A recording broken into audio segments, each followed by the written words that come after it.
Have you ever been to Iraq? I have not. It's not on my travel bucket list, to be honest. And in case you were wondering, yes, that last one is actually quite a common practice in Iraq. People will often store valuable artifacts in caves because of their naturally stable climate.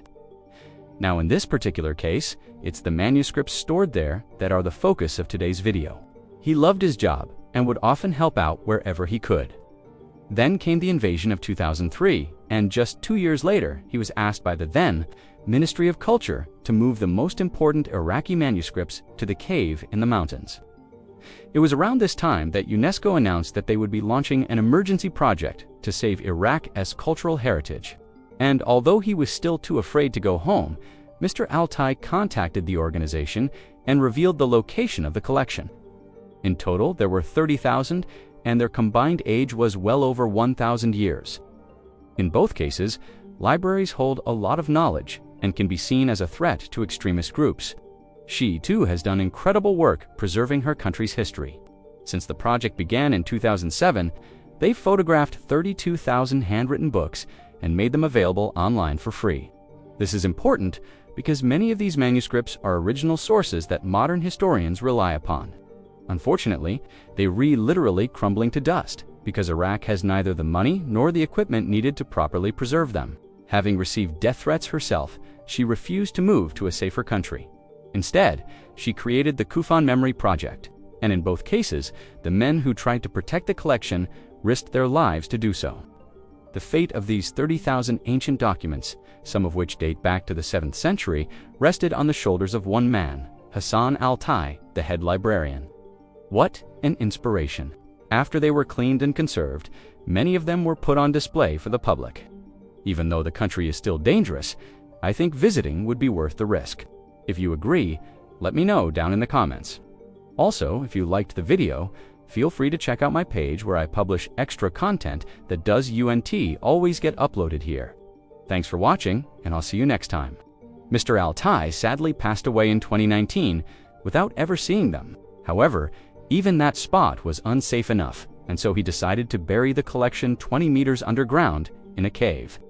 Working with 4 assistants, they packed the manuscripts up in plastic bags and old refrigerators and air conditioners, and then transported them away on donkeys.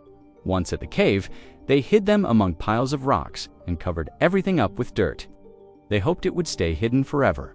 But before the Gulf War, it was one of the cradles of civilization, with beautiful architecture, bustling marketplaces, world-class museums, and some of the best food this planet has to offer. Unfortunately, that was not the case. Upon arrival, he learned that there had been fighting in the area just 2 weeks earlier, so the manuscripts were in danger once again. The group set to work cataloging the collection and found that they had survived the ordeal in good condition. However, nowadays it's known more for its ongoing political instability, poverty, and unfortunately, its reputation for hosting many extremist groups. That is why, in 2015, when the United Nations Educational, Scientific and Cultural Organization, or UNESCO, added the country's national library to the World's Memory at Risk program, nobody really batted an eye. The National Library of Iraq is home to over 18 million items spanning across multiple sites in Baghdad, including its main building, the basement of a school, and a cave dug into the side of a mountain. The reason they were moved to the cave in the first place was due to the US-led invasion of 2003 and the subsequent civil war. When there's heavy fighting between two parties, cultural heritage tends to suffer. Yes, Mr. Altai managed to save the collection, but he did so by going against the wishes of his government and hiding them from the public. This action could possibly result in him being labeled a traitor and thrown in jail. So please keep him and his family in your thoughts. This is why during World War II, Allied soldiers in Dresden dropped bombs that destroyed over 600 historical buildings and resulted in 25,000 deaths. But those aren't the only examples. There's also the Taliban destroying Buddhist statues in Afghanistan, or ISIS beheading priceless artifacts in Syria.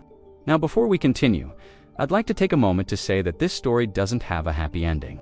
Mr. Altai had worked at the library since 1964, and although he retired 10 years later, he kept coming back part-time. When the site was no longer secure, he began moving them again, this time to the basement of a school in Baghdad. But in 2014, ISIS retook the city, and Mr. Altai was forced to flee to Jordan, where he lived with his son until late 2015. He said he'd been watching the news and saw that people were returning to their homes, so he thought maybe it was finally safe to go back. In total, 24,477 documents were saved, including several hadith collections, copies of the Quran, and books on astronomy and medicine. This is all very reminiscent of another story I told on this channel about a man who hid 150,000 books in a cave in Afghanistan to protect them from the Taliban. So now I'd like to tell you about another librarian, Ms. Fadak Altai, who works at the University of Kufa in Iraq. It's an initiative aimed at collecting, preserving, and publishing rare manuscripts from the university's library.